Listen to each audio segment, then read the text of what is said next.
ప్రతిఘటన టీవీకి స్వాగతం. క్షణక్షణమే కోసం. హైదరాబాద్ సిపిగా senior IPS officer C V Anand బాధ్యతలు స్వీకరించారు. హైదరాబాద్ సిపిగా ఆయన బాధ్యతలు చేపట్టడం రెండోసారి కావడం గమనార్హం. బాధ్యతల స్వీకరణ అనంతరం సివి ఆనంద్ మీడియాతో మాట్లాడుతూ హైదరాబాద్లో లా అండ్ ఆర్డర్ను మరింత మెరుగుపరుస్తామన్నారు. ఫ్రెండ్లీ పోలీసింగ్ అనేది పోలీస్ డిపార్ట్మెంట్లో ఒక భాగమని పేర్కొన్నారు. ప్రజలతో ఫ్రెండ్లీ పోలీసింగ్ ఉంటుందని, నేరస్తులతో గట్టిగా పోలీసింగ్ పని చేస్తుందన్నారు. వినాయక నిమజ్జనం అనేది హైదరాబాద్లో కీలకమన్నారు. వినాయక నిమజ్జనం అనేది ప్రశాంతంగా ఎలా చర్యలు తీసుకుంటామన్నారు. ఫోన్ ట్యాపింగ్ కేసు అనేది తాను ఇక ఫైల్ చూడలేదని సివి ఆనంద్ తెలిపారు. ఫోన్ ట్యాపింగ్ కేసుపై ఒక్కసారి సమీక్ష నిర్వహిస్తానన్నారు.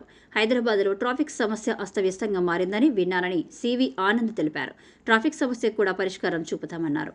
అనంతరం 2021లో తిరిగి తెలంగాణకు చేరుకున్నారు. ఆయనకు తెలంగాణ రాష్ట్ర ప్రభుత్వం 2023 ఆగస్టులో డీజీపీ హోదా కల్పిస్తూ ఉత్తర్వులు జారీ చేశారు. 2023 ఎన్నికల సమయంలో ఆయనను సిపి పదవి నుంచి తప్పించారు. కాంగ్రెస్ ప్రభుత్వం కొలువుదీరిన తర్వాత ఆనంద్కు ఏసీబీ డీజీగా ఆ బాధ్యతలు అప్పగించింది. ప్రస్తుతం తిరిగి హైదరాబాద్ సిపిగా సివి ఆనంద్ నియమితులయ్యారు.